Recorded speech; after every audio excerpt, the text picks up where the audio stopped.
Guys, welcome to my channel. അപ്പോൾ ഇന്ന് ഞാൻ ഒരു ഗെയിമുമായിട്ടാണ് വന്നിരിക്കുന്നത്. It is called as business game. എത്ര പേർക്ക് ഇത് ഓർമ്മയുണ്ടെന്ന് എനിക്ക് അറിയത്തില്ല.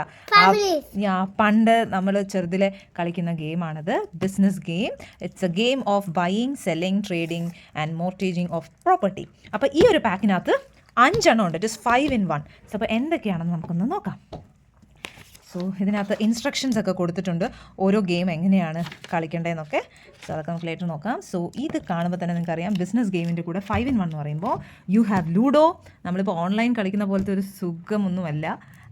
അതല്ല ഇപ്പോഴത്തെ കുട്ടികൾക്ക് അറിയുന്നത്. പക്ഷേ പണ്ട് നമ്മൾ ഈ ബോർഡിലാണ് കളിച്ചുകൊണ്ടിരുന്നത്. It was something good feel.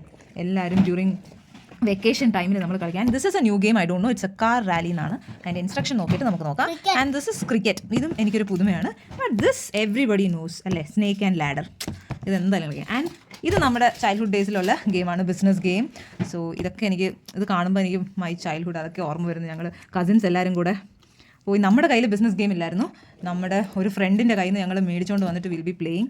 So അതൊക്കെയാണ് എനിക്ക് ഓർമ്മ വരുന്നത്. So how many of you have played this game? Please to comment. അപ്പോൾ വീണ്ടും മഹേഷ് ചേട്ടനൊന്നും ഈ ഗെയിം കളിച്ചിട്ടില്ലെന്നാണ് പറയുന്നത്, business game. So it's very easy. അതായത് പണ്ടൊക്കെ നമുക്ക് നോട്ടായിരുന്നു കൈ കിട്ടുന്നത്. ഇപ്പോൾ you have coins and each coin ഒരു വാല്യൂ ഉണ്ട്. ഇപ്പോൾ റെഡ് നോക്കുവാണെങ്കിൽ ഇറ്റ് ഈസ് 100 rupees. അതേമാതിരി പിങ്കിനൊരു വാല്യൂ ഉണ്ട്, യെല്ലോന് 5000. അങ്ങനെ പല വാല്യൂ ആണുള്ളത്. ആൻഡ് ദെൻ ഈച്ച് പ്ലേസിന് ഇതാണ് നമ്മുടെ അഗ്രിമെൻറ്റ് പോലെയാണ്. ഓരോ പ്ലേസിന് എത്ര വാല്യൂ ആണ് ആൻഡ് അതിനകത്തുള്ള ഓരോ സംഭവങ്ങളും ഇതിനകത്ത് കൊടുത്തിട്ടുണ്ട്.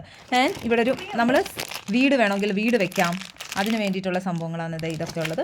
അപ്പോൾ ഇങ്ങനെ ഓരോ ഡൈസ് ഇടുമ്പോൾ എങ്ങനെയാണ് നമുക്ക് ആ ഡൈസിൽ വരുന്ന നമ്പർ, അതനുസരിച്ചായിരിക്കും നമുക്ക് ഓരോ ചാൻസസും കമ്മ്യൂണിറ്റി ചെസ്റ്റും ഒക്കെ ഇതിനകത്തുള്ളത്. അപ്പോൾ ഇത് ഞങ്ങളൊന്ന് കളിച്ച് നോക്കട്ടെ. ചേട്ടൻ എന്തായാലും ഞാൻ പഠിപ്പിച്ചിട്ടേ ഉള്ളൂ കാര്യം.